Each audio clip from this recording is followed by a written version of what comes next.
and I'm gonna stop the music. Nah, you can keep it going. That's gonna be the highlight of the whole show today. All right. What's up, guys? Welcome back. It's another episode of PLT. And this time, this is the only episode we're ever gonna have Mark on. We might have one next week. Oh, really? Yeah, if they desync Scarra and I again. Okay, gotcha. But yeah, first time.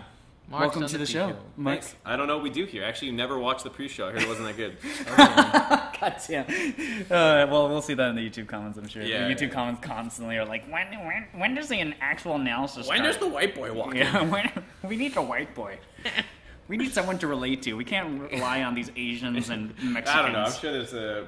We should have a bar graph sometime and be like, what ethnicity are you when you watch this show? Yeah. Anyways, welcome to the pre-show, guys. This is obviously before the actual PLT where we get into the actual analysis of the LCS, and this time around we're waiting for Scarra to get here. Oh shit, the Mark timer. Should be the Mark timer. You just leave it as the Mark timer. People will figure it out. No, they're stupid. That's true. I would hope they would figure it out, but they won't. Scarra timer. And I gotta actually reset it. Okay, so yeah, so yeah, we're gonna talk about the series later, or you guys are gonna talk about the series later. But before that, we do the pre-show and we just talk about whatever. Like, for example, the music that you guys listened to before we started was from Persona 5, which came out this last week, and the game's amazing. Yeah, it definitely had like this ramp-up time where like it felt like a visual novel anime for like 5 to 10 hours, and I was like, Jesus Christ, is there any game to this game? And then like once it finally opened up, it was like, this game's amazing. Yeah, like over and over and over again, you're just like met with more and more systems about the game, and you're just like, there's just so much to do, and like none of it feels bad. Like everything from the visual to the music, everything feels so polished. Like the game's just, and this was my first Persona game too. Yeah, like, mine too. I went into it with no expectation. Yuna's like, can I get in here, guys? I have nothing to contribute. It's all you guys. You can talk we won't go on too long about Persona, because Yeah. Josh and I have a tendency when we go off, we just like don't shut the fuck up. Yeah, like Melee, yeah. we just talk forever. But yeah, Persona, if you haven't tried it yet and you're able to try it, go get that game. It's amazing, and stick it out, because like Josh said, they keep introducing systems, but you like don't get a chance to use them. Yeah. And then finally... They like dangle it in front of you. Yeah, they're like, so oh, doesn't long. this sound really cool? Well, you'll do that later. Yeah. And then eventually you get to it, and when you finally start like being able to control what you want to do, it's sick. Yeah, basically this last weekend for me was my true chance to shine as a weeb, because I have now gone and watched a premiere of Kimi no Nawa, which we saw last night. Which also was not there for. I didn't do that either. It's okay. Then Go on, dude. I played Persona 5. I played through visual novel games, and I started watching Miss Kobayashi's Dragon Maid Cafe or whatever. Oh, I've seen some. I like how you're like, or whatever. Like, dude, I don't know what the hell you're talking about. So, anyways, I've been weeding the hell out this last weekend, just hulking out as a weeb. Hulking out. Yeah. I mean, I've kind of been there because I've been watching Persona, and I watched Kimi no Wa. Yeah. Kimi no Nawa, whatever the fuck it's called. Your Name. Yeah. I'll call it the white boy name. Your Name. Yeah. It's good. It's really good though. Yeah. Why didn't you come? I don't know. I thought you guys went before, and then you guys went again, right? So okay, so this is pretty funny. There was like Funimation, when they have like premieres for all their movies, and sometimes you can like go and it's like an actual premiere where like you show up and there's like appetizers and there's like a mixer afterwards, like talk about it and hang out, which is really cool. So we went to one for One Piece movie, and we have the poster over there. Yeah, I don't know if it's in the shot. They can see it. It's right. Oh, can't. Oop. There it is. But yeah, we saw that. It was sick. I didn't think I'd have fun. I kind of just went because I was really bored, and that was awesome. So I was like, all right, we should go to the Your Name one, because we got like an email saying like, you guys are invited, but you have to enter a code. And then we're like, okay, so what's the code? You invited us. Yeah. And then they never gave us a code. They never gave us a code. And so here's the thing, though, is that we just kind of were like, we'll just go. They said they invited us. It'll like, work what's out. the worst? Yeah, what's the worst that could happen? And we drive through an hour of LA traffic on top of like the mountains near Hollywood. And we go up this place, and there's like a fucking pagoda. It's like shrine. a dojo. Like, thing, yeah, like up in the hills, and like there's like ballet. It's like swaggy as shit. Yeah. It's like the super swagged out place. It's beautiful. You could overlook the city of LA. The fuck? And then the girl at the table was just like, yeah, no, you're not getting it. All right. we had just parked our car, paid for in Valley's, like, I don't know, it was like $10-15. Yeah. So then we had to drive basically an hour back through more LA traffic. Well, we went to hang out with Jimmy's, but in the end, Not Scarra Jimmy Wong, the cooler Jimmy. so we got fucked. Yeah, that basically. was pretty bad. Like, to be fair, it was our fault, but it was still kind of like, come on, why would you guys invite us? Well, why would you send out an email that says, "Hey, you're invited, but we ain't giving you a ticket, bitch"? Yeah, it's just like rubbing it in. Did you ever email them back and be like, hey? Oh yeah, I tweeted at them, I emailed them, they Yeah. just like never responded, and Yeah. so I was like, all right, well, just go. Yeah. Oh. Yeah, and Jimmy would be Jimmy Wong, good friend of ours. I don't Video know. game You know high school? Jimmy? I've met him like once or twice. Yeah, he's a cool dude. So yeah, that's pretty much it. Kimi no Nawa, yeah, really, really good. Yeah. It was just like beautiful. Like Emotionally. that's like yeah, and like the last like 40 minutes of the entire movie is just like emotionally gripping. You're just like trying not to like get too emotionally invested to it because it's like it's good. You Yeah. cry at movies, pussy. Yeah, Look, you I just just respect- cries at night when no one's around. Yeah. You cry in a movie theater? Come on. Yeah, you gotta go home and cry like a real man. Yeah. Get drunk and go like, oh, okay guys, I'm gonna go pass out, and then you actually just cry yourself to sleep. Yuna's like, I relate. Yeah. Shit. It's funny because it's true. So yeah, I don't know. What's some like league stuff that happened this week? Goff's Lee Sin came out. Skin looks okay. I actually don't even like Skin that much. I really like playing Lee Sin too, but I Yeah. just think it's like whatever. It's like, I don't know. I'd rather still use like Muay Thai or the boxer one than that skin. What about the God Fist Lee Sin? Do you not like? You know, like the Q animation where like you fly in? Yeah, I don't like that either. It's weird. It's like he's like Superman when he flies in with his Q, and then his Tempest is really weird. Like I don't understand. Why is his E like a yell? I don't understand that. That was like weird to me. Like visual cue wise, all the other skins does this like crouch. You know, he does the thing. So the God Fist Lee Sin is not blind. In all the other ones, he like strikes the ground to like make tremors so he can sense where people are. He's doing the Daredevil Yeah, thing. and because he's no longer blind, he doesn't need to hit the ground to see people. So I guess they just changed it to be a yell. But they even removed that from the game too. Like you can't see invisible units with Trevor. Well, anymore. that's true. It's like doesn't even make sense. Yeah. Right, get your Shitty shit skin. together. Yeah, okay. Wow, shit game. And Graves still doesn't have a cigar. Yeah, I'm full fuckboy status by the way today. I went to the LCS to watch the games. Yeah. And I was just like harassing P1s and Dignitas's managers for swag. So I got the Dig shirt. I got like P1 hoodies and Dig pins. Yeah, and I'm wearing this P1 Phoenix hat. One shirt that's just like way too big on me. Look at this shit. Yeah, it's technically Scarra's shirt. Me too. You want the hat? I actually don't like hats. I don't know. Look good in hats. Yeah. You look good in hats. You look real good in hats. 10. I'd do it. And a 10. Yeah. Next. What else happened in that league world? Well, there was the voting controversy that comes out every single year when there's every single split. Oh shit, yeah, Zig got like lit up by Reddit. Him and Smoothie. Yeah. I thought it was fucking hilarious. Tell me what happened because I didn't like. All right, so here's the deal. Every split, players, media people, Riot people, all cast votes on who they think should be MVP, first ballot, like all-star team, all that shit. They vote on everything. And some people inevitably get that and they're like, I don't care, and they just answer a bunch of random crap. That happened like a couple splits ago, and like every single time the community's like, you guys are making a mockery of the system. And then this time around what was different was the forum had like no back button. So like as soon as you Hit the selected click the thing it and was just like that voted. was your vote. And the only way you could undo that is that's if how you, Donald Trump got elected. Yeah.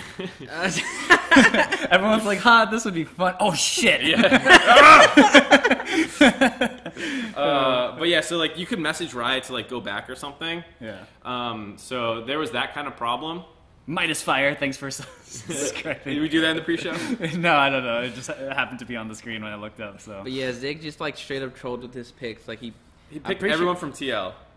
Oh yeah, Yeah, he picked like Young Ben and like Piglet mid. Piglet Mid and shit. It was funny. Oh my God. It was hilarious on Twitter. It's like, oh shit, I didn't know there was a back button, guys. My bad. Smoothies was funny too. I think Smoothie entered all of C9 and it just said invalid like 5 times. So the funny thing is, the reason is C9 actually did that last time around. Yeah. Where like Reaper and the actual C9 org just put everyone C9, then everyone TSM or whatever, and they did it again. But what was funny is because Smoothie's the player reps for C9, but the C9 house already like voted I think Smoothie was saying I didn't even get a chance to vote. It said it was already done.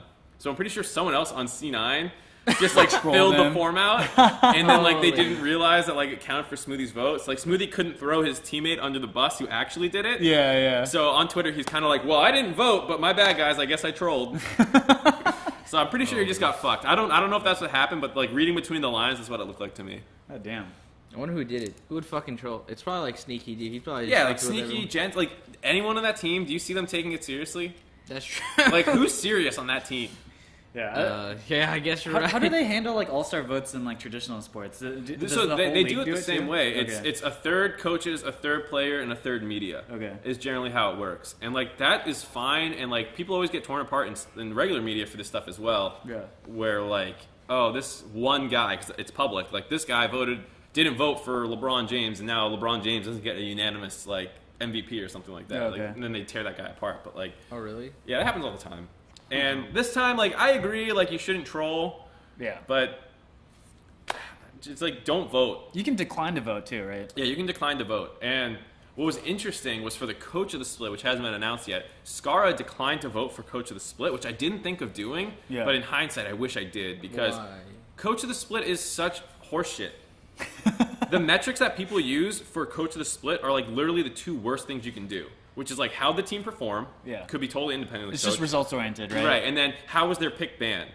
And it's like, that's collaborative. Yeah. So like those two metrics are by themselves awful. And then you look at like maybe improvement, but then like look at the dig situation. That's like super subjective. Yeah, I know like the whole thing is subjective. But yeah, like, the whole thing is subjective. So like the how much did they improve is like, I think that one's like probably the best metric to use out of the other two, but it's still horrible. And like the only way you know is like, you know, looking at like what's going on behind the scenes, but most people have no knowledge of that. So people just like randomly say shit for coach of the split, like, oh well, you know, Immortals did good last year. I guess Dylan's coach of the split. And like you get those kinds of votes all the time. Yeah. Peter, coach of the split, like the coach of the split is like almost a running joke at this point because no one knows what the fuck they're voting for. Right. So I like Scarra's decision to turn it down.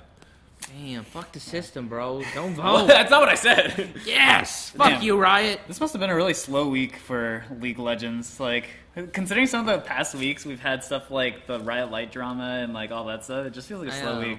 Where are the drama makers out there? All the drama happened at the promo tourney. That's true. Oh, yeah. But that was last week. We covered that. Yeah, that's what I'm saying. Oh, yeah. Speaking of that, it did get cleaned up. Like, Riot ended up tweeting and was like, they're not going to investigate it or whatever. Yeah, they did investigate it, and there was nothing. It wasn't big enough where it actually deserved like a competitive ruling. They're just like, they were like, you guys, grow the fuck up. You guys, you bump shoulders, and you want us to investigate that? Competitive ruling. Riot thinks that you guys should grow the fuck up. This is so funny to think that out. Holy shit. But what I was going to say was, before we move on, what do you want I was right. I knew nothing was wrong, dude. I gave my side of the story. Damn. The Eunice side is the true side. It's like the three true endings. detective. You get like the first ending, the second ending, and then you get the real ending, which is Eunice. Yeah. You know what's weird, though? After this whole thing, Broken Shark ended up tweeting like, I won't say anything because I'm under Riot NDA, and then a smiley face. So, I don't know. Maybe continued on, dude. Maybe they fought. Or maybe that's like covering your tracks. Cover your ass, yeah. I don't know.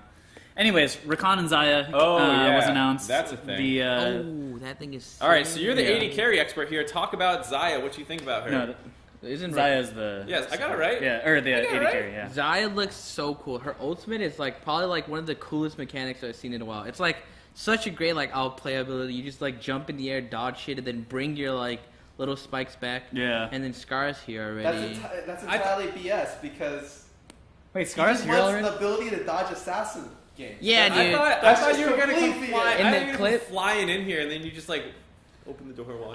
Honestly though, one thing that worries me about Xayah and just like design in general with like Camille too is like I hope they don't add too many characters with iframes. I feel like that would be... So iframes traditionally is used in like other like fighting games or whatever. It's just like a period of time where you're invulnerable. They're called invulnerable frames. Like people use it for like Dark Souls or like just like any game really. Yeah, anytime like you roll and you can't get hit, you're invulnerable. Yeah, just like frames in which that you're not able to be hit. But like I actually hope that League isn't just like everyone gets invulnerability now. Yeah, because like Camille has it. Yeah. Now Xayah's gonna get it. You remember when Flash used to do it and everyone loved playing the game. Dude, Flash was so funny back then when you could dodge Karthus ult with Flash. You could do that? You could also de-aggro tower, too. Veigar was, Veigar was unplayable because you would just flash his ulti. Flash his ulti. You could actually flash autos back then. Yeah, that was actually... But that's totally why I like that champ. Like, in the clip, the Zed ulties his eye, and she just ults up, and I'm just like, fuck yeah. Alright, get out. Anyways. Get out. Alright, so real What was the timer at? That felt fast. That was like 15 minutes, man. Yeah, you cruised back. Wait. The timer's Usually we always have you on this side. Would you like to stay on this side? Or I feel uncomfortable. Yeah, I do feel too. crowded. Like honestly, Right, here you go. get me over here. Here's your arrowhead. Hell yeah, dude. Wait, you haven't paid me for this. Alright, For this promotion yet. Wait, hold on. I thought that was just like the kind of thing, college game day. It's like, who you got? And the guy puts like the helmet on. Oh yeah, but we gotta wait. Message history teacher be like, hey. I got Dig's shirt with P1 hoodie with a Dig pin on top Well, of it. I got a new dress shirt too, man. You didn't say anything about. Oh wait, I already talked. Yeah, you already laid into me about that. Alright, welcome guys. This is post league time, the LCS post LCS analysis show. This week we're doing the first round of promotion tournament. Playoffs. That's what it's called. Sorry. Playoffs. My bad. And we're going to be going over Dignitas versus P1. Oh boy. So we can jump right into it because this, I don't know how you feel, but it does not feel like there's that much to cover. There's not. I think the first game has stuff to talk about. I think so too. And then as the games go on, you're just like, oh my god. Yeah, this like, is like, what did I write down? there's times when you're watching a game and you're just like, this is the better team. Clearly this is the better team. Yes. And they're just doing better things and they're going to win the game. And after the first game, that's how games 2 and 3 really looked. Where like, mostly P1's bot lane was crushing. That was like most of it. And then like, they just played around that better, and then like in the mid game they found some picks, and eventually they took a Baron or something, and then they ended the game. It was very, very clinical. I wouldn't say it was super clean because like they gave some 1-for-1s, but really was not like, oh man, Dig looked like they had a chance here, other than game 1. Yeah, I thought the only way Dig were going to have a chance was if they won the game 1. Because usually when best of 5 series go, it's you win the first game and the better team then takes a rest. Or oh shit, they saw me change. You win. You win 2 games and then you get reverse swept or you 3-0. Yeah, that's really the only 3 ways it goes. Yeah, and that's so I felt like as soon as Dig lost the first game, like all hope was lost. Yeah, mental boom. Like maybe if you saw them start game 2 well, you would say okay, they're still fine. But then game 2 did not start well. It started with like the most brutal like laning solo kill in bot lane, and it was all right. Let's talk about game 1. Did you tweet out that we're live? Yeah, I just retweeted. Okay, good. Don't worry, dude. I got. Yeah, I was making sure. That got you. You let them all know. But okay, game 1 happened, which essentially was just Stunt got hit with everything in the first game. All right, this game looked like P1 still has a lot of rookies on it. Yeah, that's how game 1 felt to me. I felt really bad because Stunt just magnet for skill shots. Like in the early game, he got hit with a max range nade spear, didn't flash it, then died in lane. They were 30 CS behind in lane. You go back and then you look at team fights, you look at skirmishes. He's getting hit by like skill shots left and right, and you're like, how is Zyra the one to die in this team fight? The mid lane team fight he died. The top lane team fight he got poked out by Nidalee. I was just like really unimpressed. So let's talk about that for a second, because I think that somewhat comes down to, obviously his play was not great this game, but also I didn't really like the Zyra pick. So P1's team comp ends up being Ivern, Zyra, Nautilus, Syndra, Ashe. It's like tons of magic damage and then not very high damage for themselves. So like, it just feels like a not great team comp to me in that sense. Like sure they have a lot of chain CC, so like you can pick anybody with this team comp. You can like isolate anyone and finish them off, but it didn't feel great. Like, do you need the Zyra there? Like, wouldn't a Karma be better or something? I thought it wasn't super great for Zyra, but I also didn't think it had a lot of things that Zyra had trouble to deal with. It wasn't true. The only thing that had trouble was Nidalee's Spirit. Everything else was within Zyra's effective range, so I thought that it was like a decent comp to play her in. Like, usually if you're playing Zyra, you don't want to play against the poke, and you don't want to play into like LeBlanc. Like assassins that literally just like one hit you have no counterplay. Right, and like they weren't playing against anything like that, but what do you think of P1's comp? Because to me, it just felt like too much magic damage. Like, do you need the Ivern there? Because you have gotten like any more physical damage? Because you're basically relying on Ashe to hard carry in late game team fights, which Arrow kind of did. Well, I think that the idea is I don't like the not so much damage in this situation because they have to depend so much on Ashe. But one, it's Arrow, and two, the Ivern build is built for Arrow. Like if you saw his Ivern build, it's like Censor, Knight's Vow, and you're just like, oh, he's going full supportive. Like he's literally there to shield Arrow every fight, and Arrow would just tear the team. Yeah, and I mean, I was talking to Meteos a little bit during the game one about this. He was like, on the team comp too. He was saying he doesn't like how much magic damage it has, which, like, if you look at, because they were against an Ezreal, Lulu, Shen, Cassio. Like, if you're just fighting front to back and you're not getting that like 100% lockdown CC and instant 4v5, it feels like Dig's comp should out team fight it. This is a comp where if their bot lane falls behind, they should lose. Right. Like, assuming all lanes go equal. Unfortunately, what's happened to them, Ryu just does a lot of work this game. I mean, that you can say that for the series too. Yeah. Ryu hulked out this series. Like, one Chaser like just over-aggressed and gave away the level 5 play when he was ahead in the jungle. Yeah, I think you can look at that as a big problem, because when we were talking about how does Dig win this series, previously it was mostly on Chaser, because we were like, okay, somebody's going to get the better of Zig for the most part. Keem will probably lose to Ryu. Like even yeah, like losing a little bit, and the same bot lane, like they might get smashed, but if they can hold on, and then Chaser needs to make stuff happen in the early game. And he had that nice gank in the bot lane early to get a 2-for-0 for Dig, and then immediately after, he kind of just hands it over. Right, and it's a situation where it's like, okay, you nullified their only win condition. Your bot lane's 30 CS up in lane because you did such a good job off the first gank. You just have to find a way to get your player's bot to break open the tower to get into mid game. And what did they do? They failed the first time because he overcommitted, and the second time came around and P1 TP's on it. Yeah, P1 TP's on it with at this point Cassio had backed. So it was just like a clean Ryu roam for mid lane, and they 5-man the bot lane play with TP in the game. The game swings right back in P1's favor. And the idea of 3-manning bot lane is actually a good idea for the most part, because you have Nid, Ezreal, Lulu. Like, it's really hard for the enemy team to find a way to stop that, assuming you have even pressure everywhere. But like you said, because the mid just ran down bot lane, it was too easy for P1 to like TP on that and kind of take the game back. Even in this position, it was like still a little bit behind, and then Ryu gets the solo kill waiting in the bush onto Ezreal, and the next team fight he flashes over, one hits the Ezreal. That one was gross. And I was just like, oh my god, Lot actually played really well at the beginning and just got like completely obliterated by Ryu. Yeah, I mean, that play in particular is the one that makes people be like, goddamn, fuck Syndra. Yes, that was like the Syndra fuck you clip. And honestly, I don't think that they thought that Syndra would be a problem too, but throughout the series, it got banned every game after. And so, it just felt like, and the other thing is, it's like, outside the first game, they was only really able to stabilize that game because they got the Baron. You know, they got the sneaky Baron. Yeah. And then from that position, you're like, okay, they're still in the game. But like I said this on the desk, like, I think P1 is never a team that's afraid to go late. If stuff doesn't work out, they can trust their carries almost to the T. I think you can say that in terms of combined carry potential, they go toe-to-toe with the best teams in the league. Like, Bjergsen, Turtle, like, Arrow's much better than Turtle. Sneaky Jensen, probably the better two late-game carries, but not by, like, a significant margin. Yeah, and I think that it puts a lot of pressure on the Dig, a team that's not great at, like, late-game decision-making, to close out games in a manner before it gets to the point where they have to take that, like, neutral standoff position against a better late-game team. Right, and I think another thing for P1 this game was, like, they were getting all the dragons despite being down gold. So, like, it was one of those games, sometimes you're watching and the team has, like, a 3K gold lead and you're like, oh my god, that team's going to crush this game.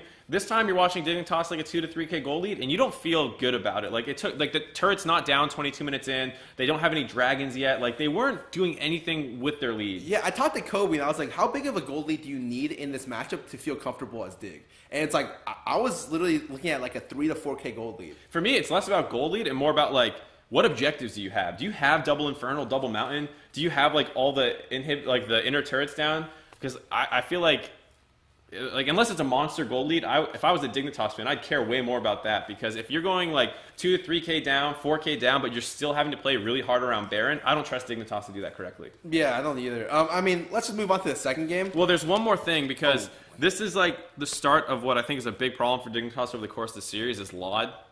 I thought he had a couple good, like the good laning phase with the help of Chaser. The first game? Yeah, the first game. And then he had a couple bad team fights where it looked like he could have gone more aggressive on the Ezreal pick. Like, he could have shifted in a couple times. Well, the one time he did shift in at the Dragon fight, ended up being like even-ish, right? Like but he needs to play every fight that way, where he like goes in at the because he went in at the right time at the Elder Dragon fight. Yeah, and to be honest, I think that it's hard for him because he got PTSD from Syndra. Yeah, his first 4 deaths I think, were like because of Syndra to some extent. And it's just like, well, Syndra blew me up the last like 3 times I played this team fight. I have to play on the outskirts. And so it was a lot just based on the pressure from Syndra. Even if you saw the Baron fight, Ryu had like a nasty ult and just one hit the other mid laner. And it's like, oh, okay, well, I guess Ryu's God.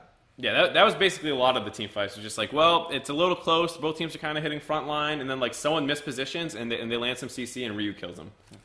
And I don't think there was much more than that. Just like P1 was much better around objectives come like the mid and late game. Oh, okay. So I guess I want to wait till like the 3rd game to talk about this, but I'll just talk about it now. I think one of the improvements, markedly big improvements, big improvements. Shut up. One of the big improvements for the team is that they know how to get picks. Yes. So one of the things that you guys should notice if you're watching the game is that a lot of teams don't know how to get picks into like the mid-late game. They sit in the bush with Ashe plus the rest of the team, like the pick champions, and they pink ward it, and they ward the middle of the lane, and they wait for an option to show up after they de-ward the area. A lot of teams are struggling with this concept, and this is like how you bait objectives. This is how you get stuff in the mid game. And I think they did it well throughout the entire series. Like they had like one that didn't work with just Ashe like ulting Cassie the first game, but for the most part, whenever they were in a neutral position, they just baited something or just sat around for a pick, and they got it because they were good at being able to play around that. And even some of the more complicated situations that they ended up in, like, you know, we're doing Elder Dragon to force them away from their inhib super creeps pushing down onto the Nexus. They would pull Dignitas, the Elder Dragon. They would drop off it so it regens a little bit. They would get it low. They got a lot of those kinds of situations and played them out pretty well for the most part. Like, yeah. The one at the Elder Dragon, they got it a little too low, so Dignitas was able to finish it off. But, like, that's not that bad, and they still like went even in the fight after. Yeah, and so I was impressed with their improvement because it's something that they weren't consistent with before the last couple of weeks, before this week. Right. So we'll move on to game 2 because game 2, baby. This was the hey, LeBlanc's still a piece of shit show. Okay, so if you guys didn't watch the best of 5 beforehand, LeBlanc was getting first picked, like first rotation. They're like he's just getting high priority picked in Europe, and she has been for the last couple of weeks. And then in other regions, this champion right now is insane. Like, and it's not just the champion; it's more the build, which really makes it bullshit these days. Yeah, the build can have your W do 0 damage, and what it ends out being is it's just a poke-oriented build that has all-in potential. It sets you up for infinite sustain in lane. So one of her biggest problems going to mid-late game is she gets poked out easily. Yep. Caitlyn's considered a great counter pick to her because you just ulti her on cooldown, and as she goes in, you're just like boom, or like boom. And then she like takes one crit and she can't team fight anymore. But now it's if you pop all your Qs, each Q individually counts as single target healing. She heals for about 250 a wave. Yeah, and so you'll see LeBlanc in a side wave, because that was always the problem with LeBlanc's split push, is like she could get pressure, but she would usually get low in the trade. And then she can't risk like a jungler collapsing on her. But now she gets low, takes the next minion wave, and heals back up to full, and she's still pressuring. And you can't force her out. And then this game, P1 took the LeBlanc. They had a great comp with it as well with Shen Karma, so they had like a lot of protection if they try and collapse on her. This is the game where Chaser sucked. Yeah, Chaser did awful this game. So this game for the most part was like the Ryu show. Like he was getting solo kills. He was off in side lanes pushing objectives down. He was absolutely ridiculous. But there were other problems for Dignitas as well, like the bot lane too. Yeah, the bot lane getting solo kill. Because I was impressed with them game 1. I was like, oh, dude, they might go over this series. Like, Stump better watch out, dude. He didn't play that first game too well. 4 minutes into the game, oh, they got killed. They used all their subs. All right, this game is going to be. Well, it's especially the lane matchup too. It's Kate Nami versus Ezreal Karma, and like Ezreal Karma is no joke for sure. But like, as long as you don't get all in, you literally just smash that matchup because you just push in and chip the turret down. And Kate's a champion that like you need to take that turret 10 to 15 minutes in the game solo, basically. Maybe a little bit of jungle assistance, but you need to control the lane to get out of like that kind of shitty Caitlyn phase that tends to happen between like 15, 20 minutes. Yeah, and they just died 2v2. They just got all in. It wasn't like crazy. And this is what I was saying before about how like I'm not sure if Dig's bot lane has been that impressive throughout this. They've been one of the weakest bot lanes in NA the whole season. And this was kind of like, and we've been talking like, oh man, is Arrow plus X support good at all? Are they going to be able to hold up in the playoffs? And then they go up against Dignitas and look like gods. Yeah, this doesn't really sway me on their bot lane like prowess, but at least it's okay that they can beat someone who's been like bot. I think they're bot 3 bot lanes in the LCS. Yeah, I mean they're going up against C9, which we saw Sneaky kind of destroy him. But at least you can see that like if you give them a bad bot lane, they can abuse it, and that's what they did this game and the rest. I of the think games. something interesting about this game was that like P1 just did a 1-3-1, and I think I haven't seen much 1-3-1s. I was confused at that. I heard Jat say that too. What the hell are you guys talking about? There's so much 1-3-1s this season. Really? Yeah, think about like when you had Rise that was meta, Vlad. Was P1 ever the one who did 1-3-1? Okay, so like they were a little bit on it because half the time you have Zig on a carry, and then you have Ryu on a playmaker like Ari or LeBlanc or stuff like that. They did a lot of 1-3-1. Not like a ton. For the most part, the way that I see 1-3-1s is a lot of teams just 4-1 because 1-3-1's more difficult. Yeah. And usually I don't like 1-3-1s where the mid laner isn't mid. Do you know what I mean? Like I like 1-3-1s with the mid laner. Well, like, usually a lot of situations it's hard to wave clear in that situation unless like your 3-man can do it, right? And so I think look at game 1, like Syndra was taking top tower, inhib tower solo at like... That was a little weird. That was weird. That one I was like, oh, okay, I've never seen P1 do this before. You got the game 2, I don't think I've really ever seen Ryu just sit top lane. But the thing, he has done that. It plays well to his champion strength, right? I think LeBlanc it plays to him as well because we always talk about how he's a little bit like a Huhi player, right? Like he's a playmaker. Sometimes things don't work out, but he's aggressive. And then you give him aggressive picks and say, go into a side lane and do your shit. Like, I actually think it's great for P1 that, like... I think it's great, too. Like, I just think, like... I guess I wasn't expecting that kind of style to be, like, something they look for throughout the series. Like, I don't know if I was expecting LeBlanc to be such a power pick as well as Syndra. But honestly, after seeing LeBlanc one day, I'm just like, this is going to be... ban pick the entire... Yeah, especially when you saw it in Europe, too. The same thing. Just the Gunblade LeBlanc build is insane. They need to look at that because that's not right. And like I want to talk a little bit about the draft. Did you like the P1 draft when they banned Renekton? Because like the idea is like okay, they early pick Karma and they ban Zyra, and the second rotation comes around right, and they have one last ban, and instead of banning Nami, which is like the obvious lane pick, and the other team already chose Nautilus, I don't think it's going to be a flex pick to the bot lane for one. So. I always thought it was really weird. Like, they gave them a strong laning support and then smashed them. Like, I don't know if that would work against another team. It was just something that I looked at and I was just like, I don't like... If someone has Nautilus and you're playing around, like, that flex pick when you have Ezreal Karma, like, you're fine. If they flex the Nautilus, you're good. Yeah, you still win the matchup. So, I don't like that. Even if they take Renekton into Shen, it bullies the Shen, but it's not, like... a brutal matchup either. So you're banning away like some weird flex situation and then like a slightly losing matchup for your top laner. That's not that bad. I would, like you said, the Nami ban would be better. Stuff like that. They could even have like potentially targeted mid a little bit, but I don't think they want to risk not getting LeBlanc or something like that. I think this is before. Yeah, this is the first showing of LeBlanc, and definitely Dig was like, LeBlanc. I don't know if that's a problem. And this is a game where, okay, it's a problem. It's a big problem. I actually thought Keem was going to counterpick with Kassadin this game. That is a little surprising considering with Kate Nami, and we're talking about all this 1-3-1, and Kate Nami is a great 1-3-1 lane because you have sustain, you have Caitlyn for wave clear, and then their jungler was Kha'Zix, who, if you get W evolve, is not bad. And Kassadin typically does well up until the sustain portion, and by then you should be out of lane. Yeah, you exactly. You shouldn't be in lane by the time he gets Gunblade plus MR. Yeah, and I mean, I don't know if the Gunblade build changes that matchup specifically with Kassadin, because the thing before was like Kassadin would just trade and he had the higher health pool and over time would like whittle the LeBlanc down to the point where he just wins. But with sustain, I don't know if it works like that. Yeah, I don't know if that matchup is even positive for Kassadin anymore after the Gunblade, because you can't really poke down the LeBlanc anymore, and that's a really big problem. Honestly, I don't play enough Gunblade LeBlanc to know. The only experience I have so far with it is I played against Bjerg one game and he 15-1 me. So like, yo, you don't need to tell me the matchup when you say I played versus Bjerg and got 15-1. Yeah. Like that just sounds right. Like Scarra, washed up NA LCS mid laner, going up against the god Western Faker. When the cameras turn on, I'm gonna beat the crap out of this guy. just wait, man. We're on camera right now. This is you guys should see Scarra off camera. That dude's an animal. Yeah, different absolutely. person. He seems like this nice guy, and then you get to meet him, and he's just the biggest dick in the scene. Wait, no, what did I just say? We're gonna go. The biggest dick in the scene? We're gonna go to game 3.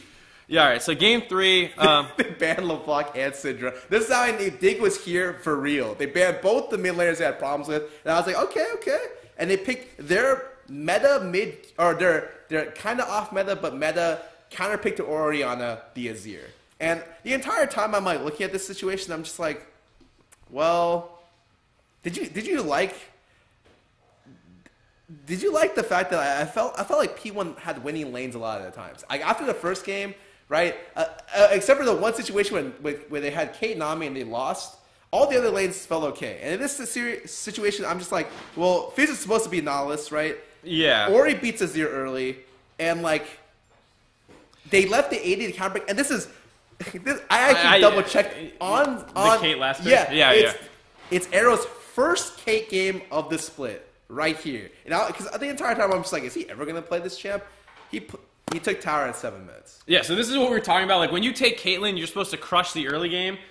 This is exactly what Arrow did. He played what you're supposed to do, like, harder than it's supposed to happen. Like, 7 minutes is early. Yeah, the average time Caitlyn takes it is about 10 minutes. Yeah. I think 10, 11 minute mark without jungle pressure is pretty normal against Ezreal. But he took it at 7. And the jungler just came down there to secure it in case the other jungler was going to come there to hold. It was going to go down at 7:30. And the big problem for me was, like, it seemed like P1 understood that if the game just got past 25, 30 minutes, close, then they win. And they didn't feel like they had to ever worry about, like, oh, we might get outscaled or, like, this kind of question. P1 stalled out this game, actually. Like, yeah. For like 5 to 10 minutes in the mid game, around like 15 to 25 minutes, they didn't do too much. The only thing they did was like, okay, they pink warded the left side river bush, and then at one point, I think Dignitas walked in, and then they lost. They got picked. Yeah, there's certain series when you watch teams play. Like if you watch TSM versus C9, and like one team has a much better scaling comp, you're like, oh god, this is really bad for whoever doesn't have that scaling. This is not a series where you look at it where you're like, oh god, P1's gonna get outscaled by the Azir Nautilus. Yeah, no, for Dig's comp, you're like, oh, they have Azir. Wow, Azir, Ezreal. I think that's pretty good. Like they should be fine in this comp. Like the other team has Kate, Lulu, Ori, but Kha'Zix is kind of useless, and Fizz falls off after like 3-4 items. Yeah, they'll just deal with their front line and kind of out damage them, but not really gonna work against P1. And one thing I'll give Dig a little bit of credit for is like in the mid games, they did a decent job looking for picks. Like game 2 they found a couple, game 3 they found a couple, but those games they were still playing from behind, which I don't think is like where Dig wins this series. Like we said, Chaser needed to go off, failed to go off. His first gank in the top side went 1 for 1, which like was good but not great. Like you want to kill the Fizz there. Deny the wave, he TP's back in, you recall, get TP advantage, and you like re-gank the Fizz or something, and instead he trades 1 for 1 and Fizz is like, okay, I'm okay. Yeah, like I thought generally that Zig played pretty well this series. He kind of did his job all 3 games, but some they did really well as well. I thought some they did fine. Except for that one Nautilus play this game where he walked into the bush. Oh, yeah. That game that situation, it was mid lane, right side mid bush.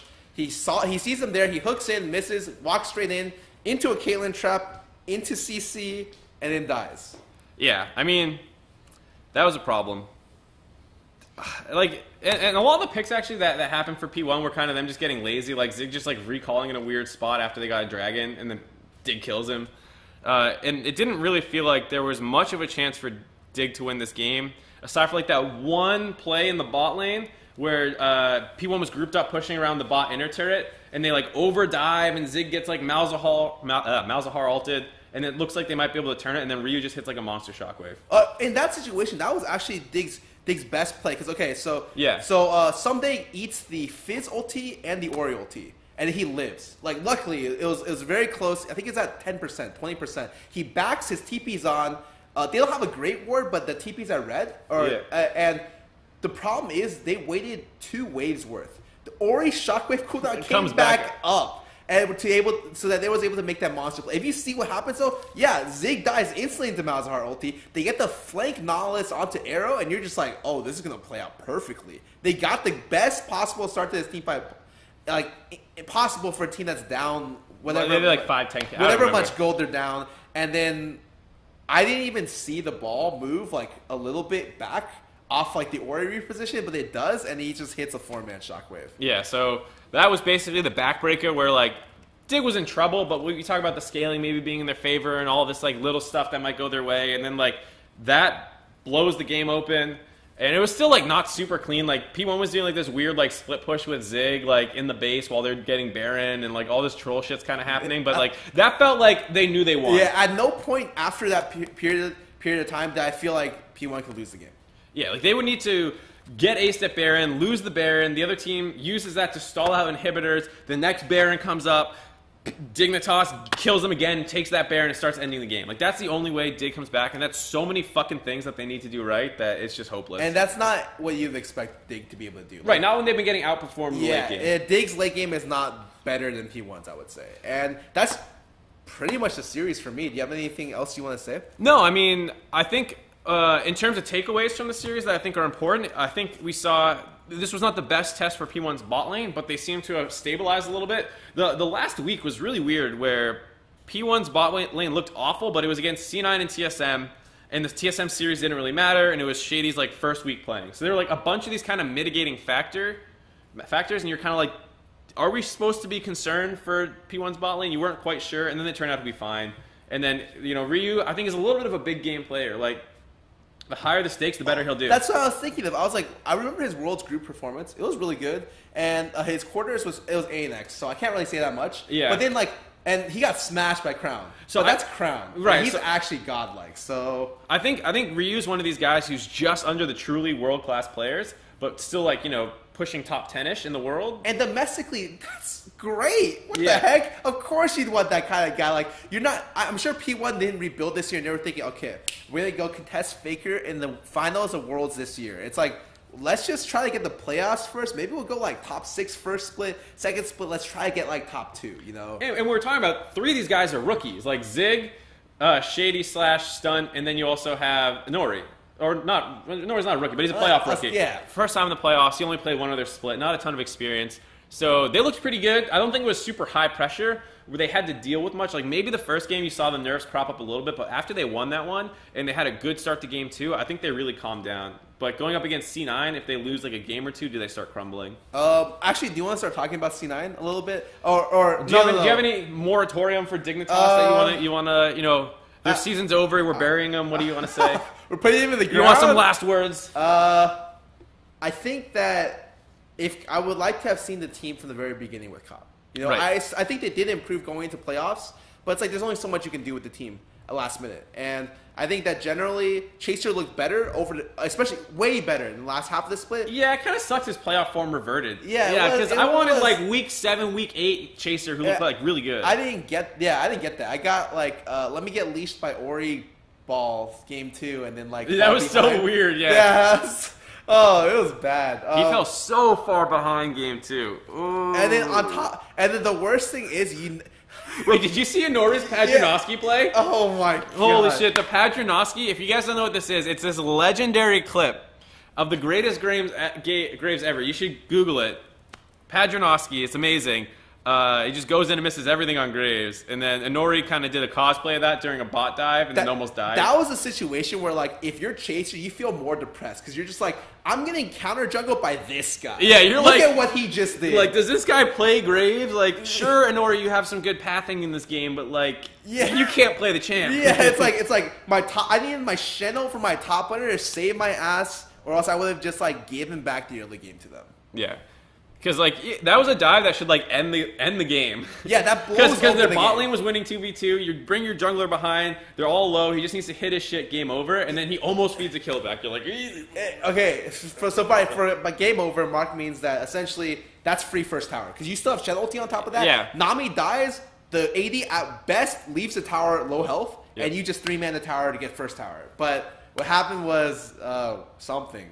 Something happened. Something else. Josh has the Padrinovsky up on screen. The greatest Graves play in history. Yeah, I actually forgot about this until you said it. I was like, dude, there's so many of those old plays that are hilarious. Like the Rise, who like DCs and then flashes the Ezreal and the other dude dies to minions. Those plays are like the greatest shit I've ever seen. Oh, man. Okay. So I have nothing more to say about them. I think for P1... you mean Dig? Yeah, Dig. Yeah. I think for P1...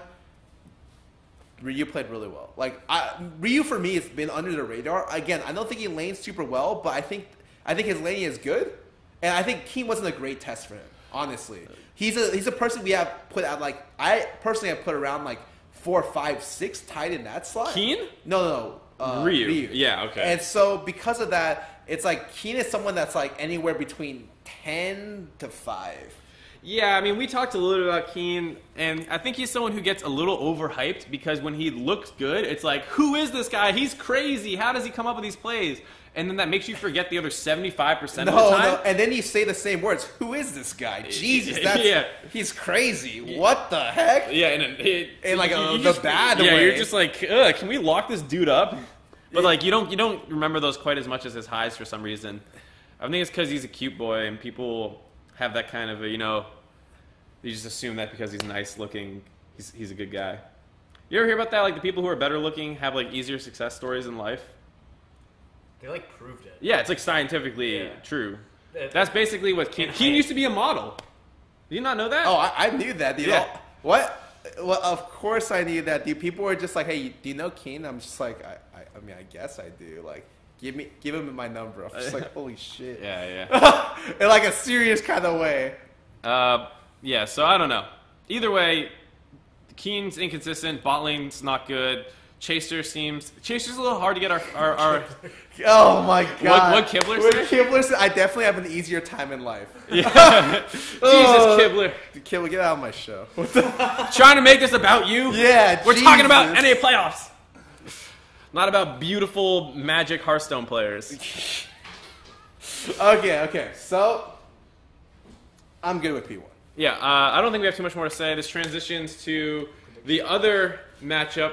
Tomorrow's matchup predictions for the CLG versus FlyQuest, two of the craziest ass teams in the league. Okay, going at it. Since you predicted last week first, okay, I will do this week first. Lay it on me. So last week I said if you predict 3-1 for a team, that's a cop out. Like straight up, that's the biggest cop out you could say. Because, and this is the reason why, if you say 3-1, it means you're just playing it safe. So let's say the team gets 3-0. You can be like, oh, the team was better than I thought. Let's say it's a close series. It's 3-2. You're like, oh, the series is closer than I thought. The team's really stepped up. And if it's a 3-1, you're like, I told you I was right.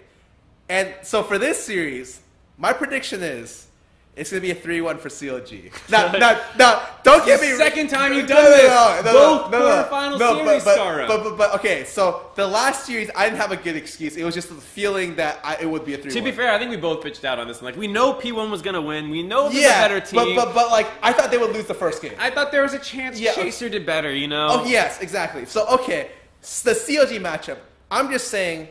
I follow CLG for quite a long time. If you're a CLG fan, if you watch the North American LCS, if you watch any CLG game, you would never bet on them sweeping a series in your life. Like, I don't know I don't care who you are, there's no way CLG 3-0s this series. Like, or if they do, it'll be like a miracle. It's something you would not expect. You're going to put a bet on that? I would bet that they don't 3-0 this series. I think you're going to shave your head if CLG loses or wins 3-0? I'll tweet that. I'm impressed they 3-0'd the other team. Wow, that's crazy. I know, man. You're a wild man, Scarra. I'm saying that reaches 300,000 people. That's a crazy bet, dude. What bet do you have 300,000 people's lives on the line? I don't have that many bets. People, whatever. Exactly. So anyways, I think for the most part, CLG is the more consistent team for me. FlyQuest kind of got in last, and it was like, not based on luck, but it was like, Jesus, man, they're like that person who's like, the ship's taking off, and they like jump and they like hit the ship and like hold on barely to like make playoffs. They're like, the ship's sailing away and they like tripped on their way onto it. Yeah, like it was a situation where they couldn't have got, they had to win the last best of to get in, and there's another team in competition for that spot. Like you were, and everyone was kind of hoping, or a lot of people are hoping FlyQuest wouldn't make it because they've been looking so bad in the latter half of the split. You go on the interviews and they're just like, so we haven't had efficient practice like the whole split. And you're just like, wait a second, what? And so I really think that they didn't hustle, I guess, that much throughout the split, and they try to do it at the very end. You know, they're a team that doesn't study for the exam in the last minute. They start like they like crunch the. They crunched the book in like the last hour. Right, and then, they get through like the first round of the test, and now it's the second one, they're like, shit, we're fucked. Like, I didn't really learn this material. Yeah. And that's kind of how I see FlyQuest.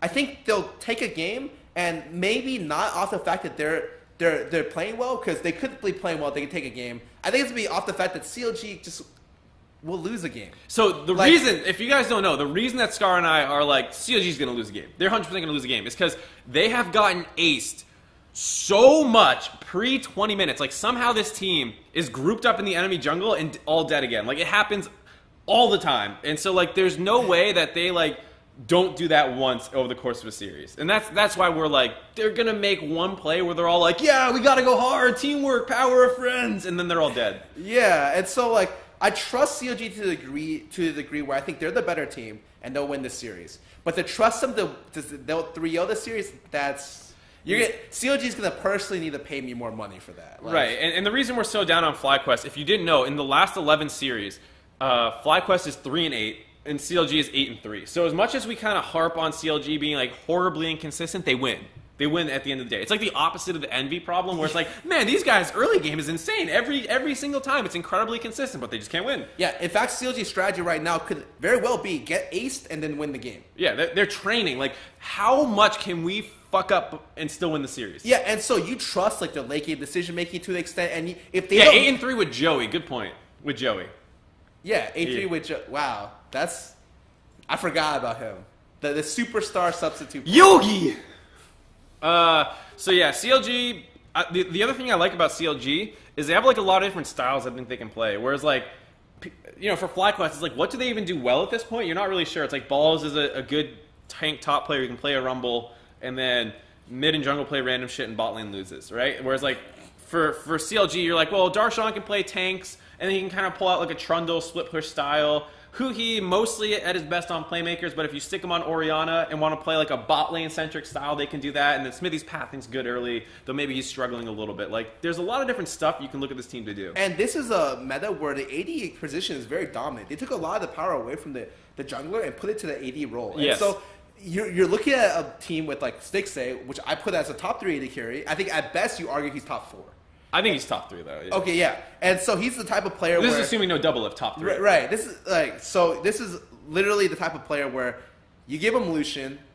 I think he's a better AD than his counterpart. I think Afro's a better support than his counterpart. This is like a matchup where if they want to smash lane, they can smash lane, in my opinion. Right, and I think, like what you're saying, it's great for Smithy too, because now he can play Olaf and Gragas and like these stupid kind of run in their champions and be a meatball and not need to carry as much, which is great for them because just like come down early on, we'll make a play around bot lane or something, and as long as High and Moon are not like doing crazy shit early on and like influencing the map, I think CLG is just going to come out ahead.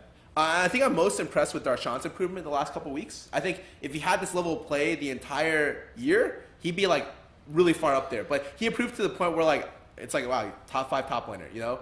From like a position where you're like, wow, he's like intentionally feeding, like his TPs look awful, stuff like that. I think that especially this current meta with Fizz being so strong, like he would like to play the tanky bruisers type of top laners. Right, and that's what I was saying where there's different styles. Like if you look at Balls, like he's mostly going to play tanks, maybe a Rumble, and like maybe a GP, maybe something like that. And then like for the most part, not only can Darshan, I don't call him Zion, Darshan. That's when you know he's doing good, when you start getting those names mixed up again.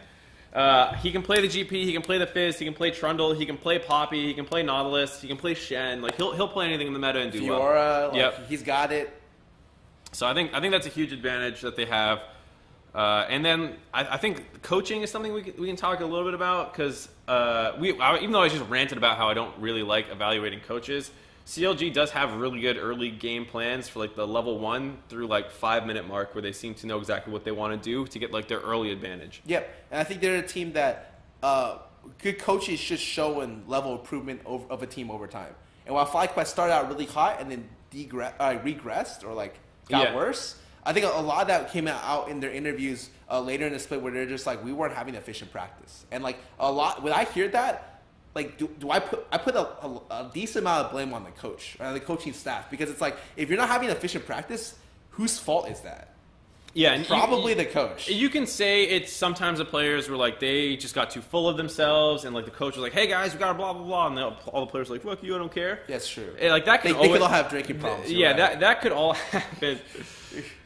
But I'm just saying, for the most part, yeah, you can say, like, CLG, you know, kind of kept their heads down, tried to, like, figure out what's wrong with their team. They said that they don't focus as much on other people in scrims. They're focusing on themselves. Right, so. and I don't blame FlyQuest that much. Like, I think ThinkHard, this is his second stint. Yeah, I don't. He was first coach for C9C. Yep. And then he's... When the team got sold off, he went with the team. Yeah, and then this is his first LCS split. So it's like, he's doing way better than I did when I first started coaching LCS. So I think that... Is that really a good benchmark? Yeah, exactly. Okay, maybe not. Saying, yeah. Oh, when the camera, I don't know why I'm being a when the jerk to you cameras today. turn off, man. That's all I got. I was mad. I wasn't with you all day, so I'm salty. I'm bitter. Oh, that's all right. I got a better replacement. I got Kobe today, guys. How was the desk setup right there at the beginning? Was it comfortable? It was weird. It was a little bit weird because you're sitting in front of the whole stage with like 100, 200 people watching you just like sit on a and I'm just like, what's up, guys? Yeah, I love to be on the desk. Yeah, I think it kind of like neutered our energy because this is the playoffs, right? We want to be like loud that's how and it felt. proud, right? Yeah, but like we kind of couldn't do that when we were on the stage. And so that's something where it's like I think we could have like. It was maybe a little bit uncomfortable, and we could have definitely had more energy going into the first. I'm gonna get up and just stand up and be like, "Are you guys ready to rock?" Like with the microphone or something stupid. Try and get the crowd into it. Me, the opposite of you. I'm not gonna make any sense, but I'm gonna be really loud. Dude, that would work a lot better. I'm not even gonna lie. Okay. Any last minute things about tomorrow's prediction of games? Oh wait, I never heard your score prediction. Even though it's entirely irrelevant, let me hear it. All right, so I agree that like there's no way CLG doesn't drop a game, but just to be different, I'll say 3-0. Oh. Yeah, just so I can call you a bitch. Okay. I ain't scared. I'm gonna take the 3-0, 100% confident in it's CLG. It's not gonna be 3-2. No, not 3-2. Okay. No way, 3-2. So the one thing I'll say for why I think they might win is the draft could potentially be a little weird. Like if High's LeBlanc is nasty and they don't have like a way to deal with that, like maybe there's a way through like draft and good mid jungle play, it becomes a close series. Yep.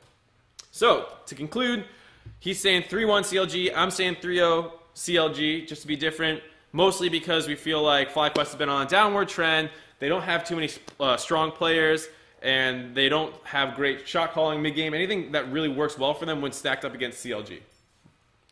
Completely agree. And since we haven't really talked about it since the start of the show and people are really missing out, I see it in chat, I'd like to also reconfirm that lyra is indeed the greatest jungler of our generation. Oh, have we not talked about lyra yet? No. Yo, we got to talk about lyra for a second here. If you put lyra on CLG. No.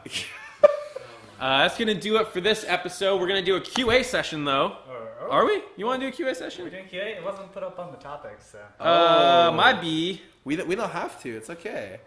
Might be. We can do an informal one, just like from chat like we did last time. Yeah. All right. You guys want to do it? Yeah, let's get in here. Yuna, where do you want to be? All right. You want to get in here? You can be camping the back. I'll camp the back again. All right, so we'll do a little Q&A session. All right. So because we weren't really public about this, our Q&A will be through the chat. So feel free to ask questions. In the future, I will mention at the beginning to start tweeting out questions. Yeah. So feel free to ask us questions. I guess maybe we might have to put on slow mode a little bit higher, but ask us any questions you'd like for us to answer. We can talk about anything you guys want. I saw the question, did I get fired? No. Yes. No. Yes. I will be on the desk tomorrow. Riot wanted to split up the talent, essentially. So me and Mark are sharing opposite days. So tomorrow I will not be there, but Mark will.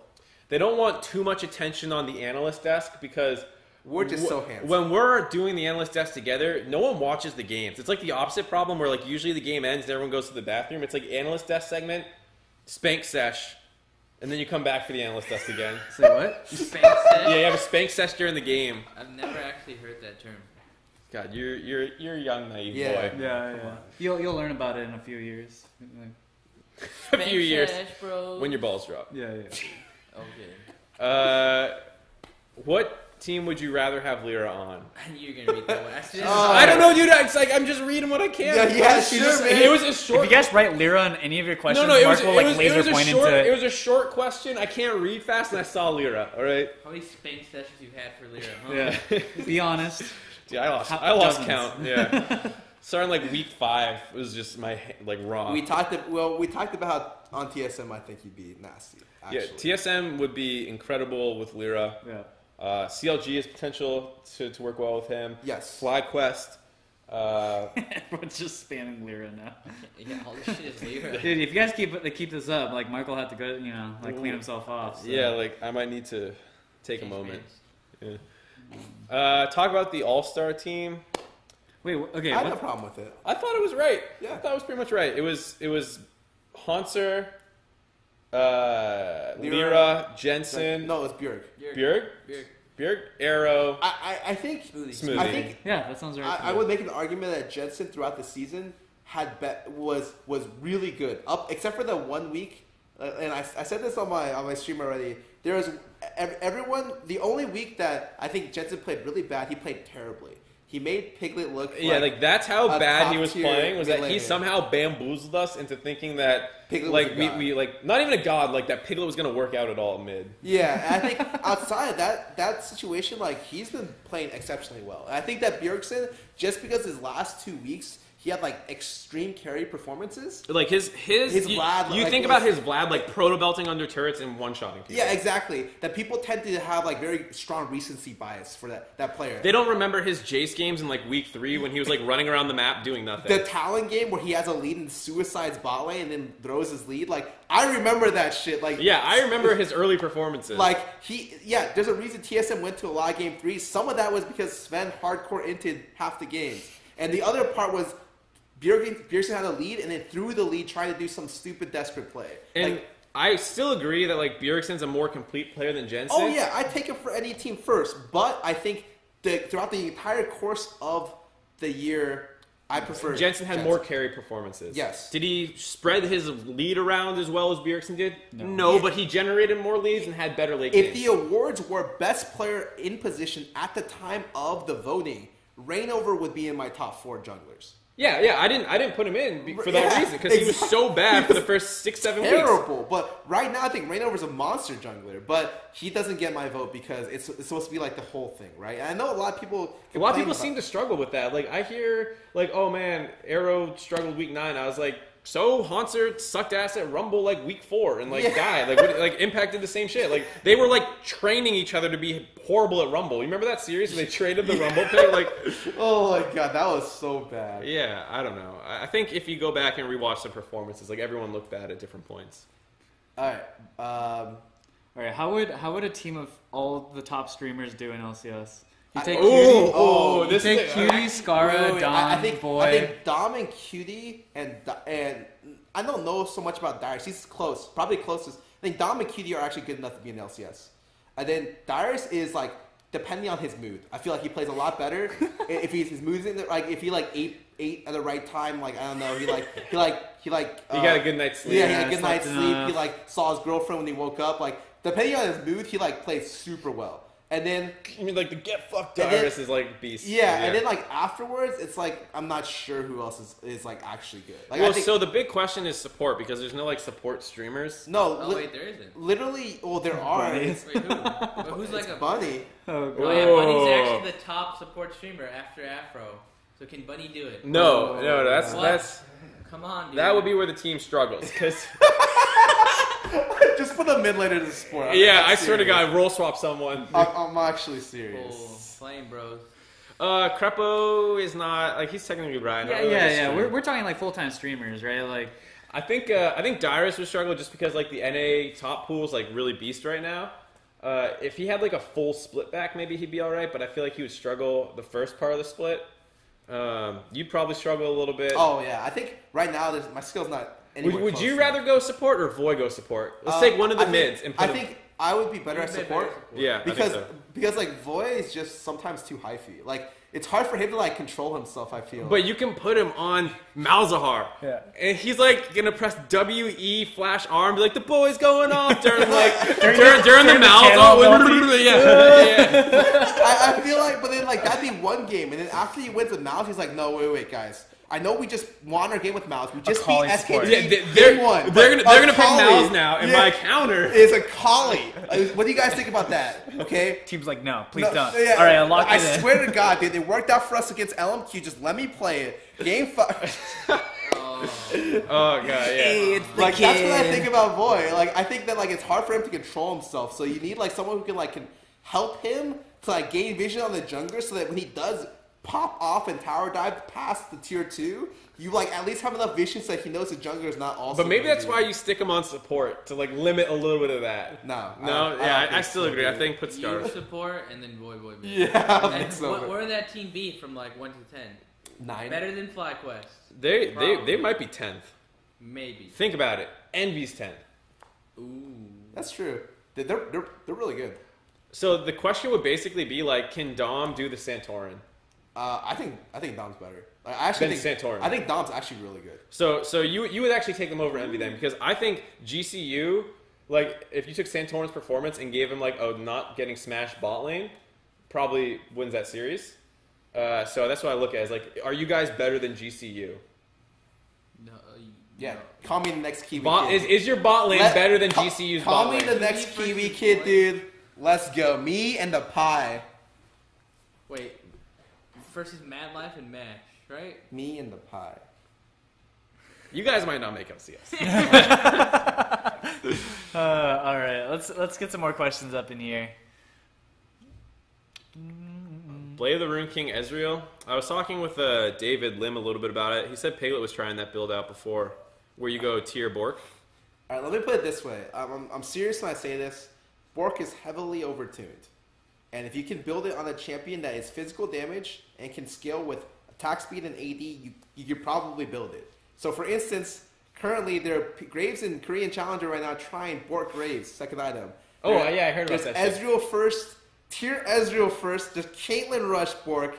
The item is heavily overtuned, and the only reason people don't complain about it is because one, it's new, two, the AD carry position is full of a bunch of babies a lot of the times, and they complain about their role all the time. Coming from a mid lane, man. Hey. And- Whoa. and- We'll let him finish, and then we'll give the defense a chance to speak. And three, Ninja Tabbies are also overtuned, so it's hard for you to really. But because of that, it like allows like the Bork to stay like relatively untouched so far. Baby rage.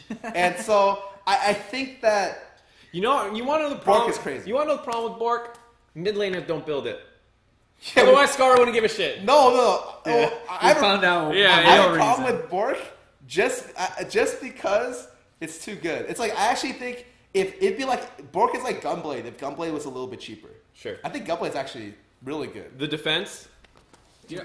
Mid laners are obviously upset over this because it's just like, I can't fucking 2v1 their bot lane now because Lucian has Bork, which is complete bullshit, dude. Are you sad that you can't one-shot both the bot lane together?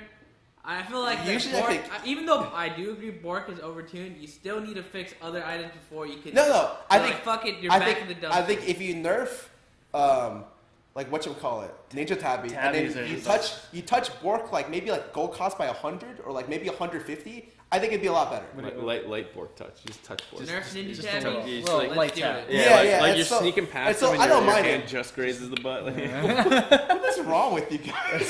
You guys are talking about the serious stuff. Just leave Josh and I alone. Over here being dumb, man. Yeah. Come on. Yeah, I agree with your point though. Like, sure, Bork is like way overtuned because everyone's building it on everything, but it still didn't make like 80 carries OP.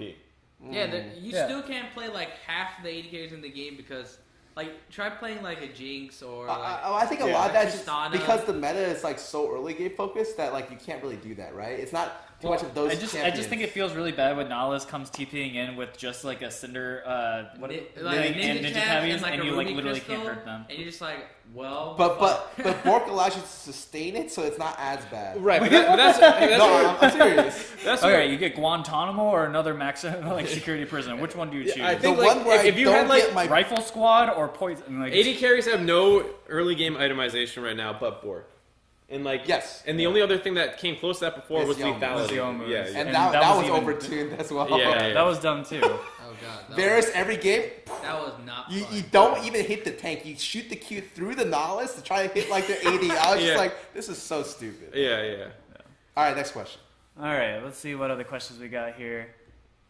I didn't see the PBE items. I didn't see the PB either. I heard about the tank ones just being ridiculous. The GA where it has like pickaxe and longsword. Yeah, it's plus an cloth armor. AD item now. I kind of do like that actually. I feel like it'd be nice like a new defensive option for GA because whenever I build GA on like a It feels ADC, a little bit I'm just bad. like, ugh, this feels nasty. Yeah. I think you have no health. I think it's nice because it means that junglers won't automatically go for like the tank junglers won't be like, or tank top laners won't be like, I'm Nautilus, you know, I'm gonna go Sunfire, Visage, and GA, Yeah. and it's like I don't cool. know, You can tank me, and then like when I come back up, my W's up against, I get another 900 health. Try again, and it's like, wait, I can't do anything. You guys want to talk about the Kennen 80 carry pick? Because like for whatever reason you see it a lot that in Europe, thing. but you don't see it. I don't anywhere else. like that. I actually think the Kennen top, the 80 top thing, just looks fucking weird and not good. I think It's- no, the Kennen top or the Kennen AD. Well, Which is like the Kennen AD build. top. Yeah. No. They ran it at there's 80 also carry. Kennen they Yeah, do. Reckless They, was playing. they run it with fiddlesticks. Oh. And Yeah. I'm just like, what is wrong with Europe? Yo, like, I'm he's so got some confused. good. Yeah. They fucked No, up. but like my honest opinion is that I think Kennen AD is not bad against lower range champions. You mean the top or the bot lane? The bot lane. I think. Wait, Kennen, what is the outrange though? Oh, so it's It's Lucian usually- essentially. Like I think, okay. So I think just he as takes Lucian? the Lucian matchup, and it's okay if your support's better. And I think that throughout the game, Lucian always sticks in the same range, so it's not too bad. For the top lane one, the thing I don't like about it is that people play it like AP. Like they just like run yeah. into the entire enemy team and press their R, and then they all come out of the stun, and then they just fucking kill them. And it's like you have no Zhonya's and you do no damage. No, I actually think it's really good. And the thing is, I used to think it sucked. I think it's fine No. if you play it right. Like No. if you see how Marin plays it Yeah. versus like how EU was playing it. No, it's because I don't know if you played against Ray recently in solo queue. He's spamming Kennen a lot, and it's every time I see him play it, I'm just like, why is my top lane 0-5? And even when he's not, it's like he's only like 0-2. He goes to the team fight, and it honestly looks nasty. The jungler goes top lane, or like he edges the team fight, ultis, and the worst thing about Kennen players is they think they shut up.